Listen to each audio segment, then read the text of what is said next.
Russian President Vladimir Putin has, for some reason, given journalists a tour of his apartment in the Kremlin. Now, it turns out that this war criminal lives in a rather charmless and cold place, who would have guessed, with an ugly white piano that he doesn't play, and a fairly stark kitchen, and even his private chapel, where I assume he begs forgiveness every night for invading Ukraine and deliberately murdering civilians. He did admit he has urges to lash out. Вы внешне всегда очень хладнокровный, сдержанный.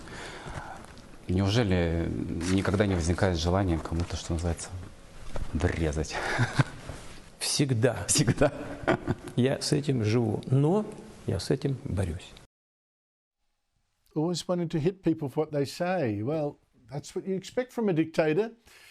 And it's not fighting that urge very well, you ask the Ukrainians. Joining me is the panel, Will Kingston, host of Fire at Will, a podcast from The Spectator on politics and culture, and Sky News host Anika DiGiorgio, now with her own show here every Friday at 5 p.m. Will, what did that tell you about Putin, that little insight there? Well, the big scoop, Andrew, was that apparently he has a $400 Australian-made blender in his kitchen. I'm a bit concerned that we're providing the essential vitamins and nutrients to a dictator, but I guess that's globalization for you. Look, in terms of the video itself, not much. It was propaganda. With Putin, you never know what is reality and what is fiction. But why he decided to do the video, I think, is very interesting. And I think that reveals a couple of things.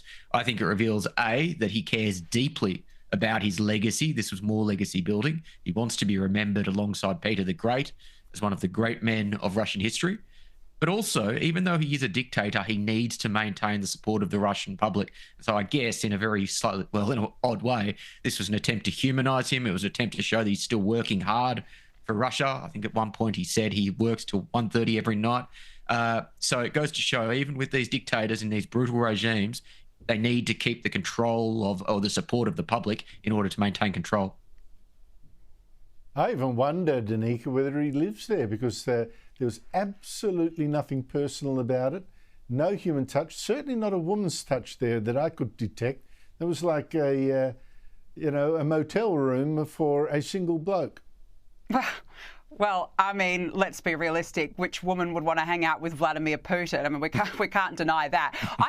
When I watched that, Andrew, I just thought he looks like a loner. He's clearly a narcissist. Not that you needed a sit-down interview to tell him that, but between the piano that never gets used, the luxury blender and the gym, I actually tend to agree. I think that they were trying to portray him as this man of the people, that he's a good man and he has some qualities.